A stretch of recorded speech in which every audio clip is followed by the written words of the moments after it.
Куркулдайдын уясындай болгон бул имарат Сузак районундагы Кыз-Көл айыл аймагына караштуу Жаңы Арык айылында жайгашкан. Жергиликтүүлөрдүн айтымында ал өткөн кылымдын 60-жылдарында малчылардын үйү катары курулуптур. Неси болсо да дубалы бышкан кыштан тургузулган экен, бузулбай турганы менен үстүнөн суу өтүп, тар бөлмөдө дала ирет тамашалар болуп турат. Кошуна Кашкатерек айылындагы Мамбетаев атындагы орто мектептин филиалы катары ачып, 4-класска чейинки балдарга билим бере башташканына да кыйла болуптур. Нелерди салыштырдык, чоң кичинелердин аз көптөрүн не кылдык, салыштырдык. Тезин канчанчы бетин? 28.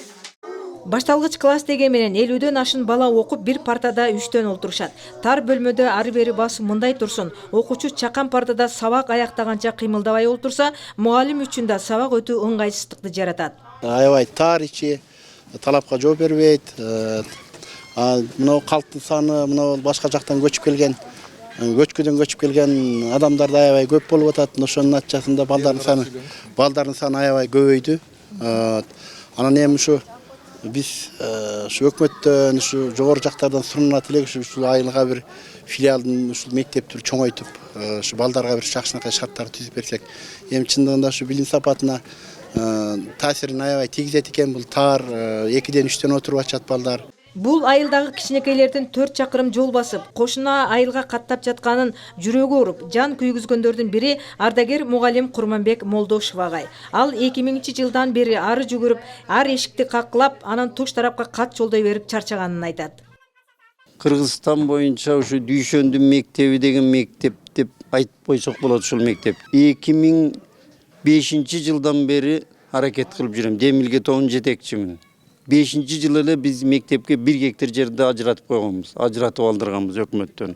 Андан кийин бул жетпейт деп 11-жылы дагы жарым гектар коштурганбыз. Ошол мектептин мамлекеттик актысы, АПЗсы, ошондой эле сметасы, 10 миллион сомдук сметасы даяр.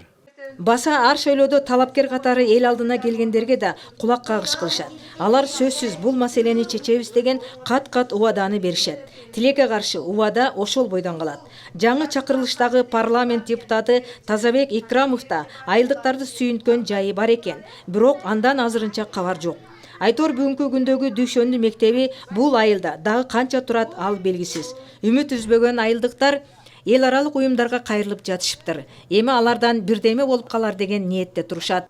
Бактыкан Нажимаматова, Маматкадыр Маматалиев, Сузак району.